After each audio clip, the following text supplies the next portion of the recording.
تاسې به اورېدلي یو څو ورځې مخته یو پولیس یو هلک وواهو داسې چپه یې کو بیا په دې باندې په میډیا کې ډېر غاو راپورته سو بیا هغه پولیس هم ونیول سو نو ما ملګرو ته ویل چې یوې خواته که وګورې دا خو د پولیس ښه کار ونه کړو چې دا ماشوم یې وواهو دا خو یې بد کار کړی واقعا خو د بل اړخ ته که وګورې چې اوس الحمدلله افغانستان هغه مرتبې ته رسېدلی ده چې هغه لو پېښی نو د پولیس چاپېړه ده داسې د ورځې به په یوه شپه کې به 10 چاپې وهل کېدې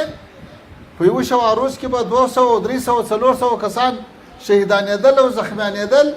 نن له هغه حالت ته خبره دې ته راغلی ده چې پولیس یو ماشوم په چاپېړه وهلی ده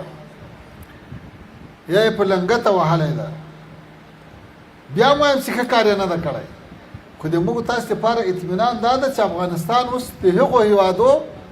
په کتار کې راغی چې حوادث یې دومره ټیټې سطحې ته راټیټ شوي دي دا د اسلامي نظام برکت ته ګوري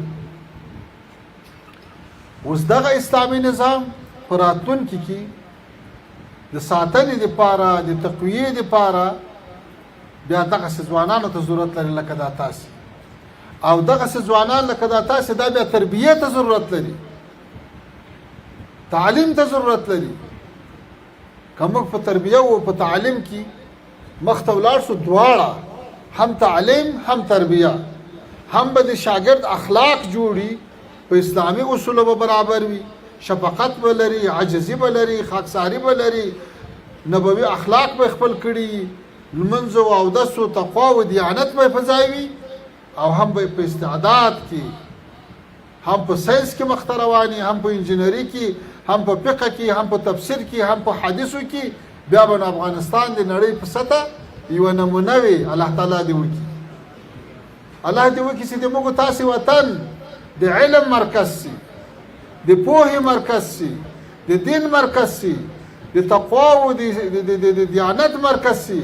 د استفتاء او د فتوا مرکز سي او که تاسې محنت وکړئ دا کېدای شي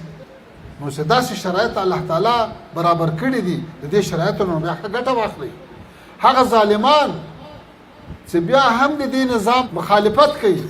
د هغو نه باید دا پوښتنه وشي چې چېرته لپاره مخالفت کوي آیا په افغانستان کې کوم هغه څه دي چې د مسلمان په حیث غواړي هغه نه دي عملي شوي د هېواد په 400 ولایتو 400 ولسوالیو کې شرعي محاکم نه دي فعاله حدود نه جاري کیږي په ټول افغانستان کې سود بند ده شراب بند غیر اسلام ته تبلیغ بند ده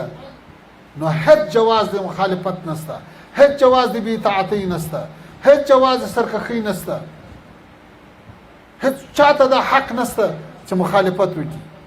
ځکه مخالفت خو به یا د اشغال په مقابل کې به څوک وسته پورته کوي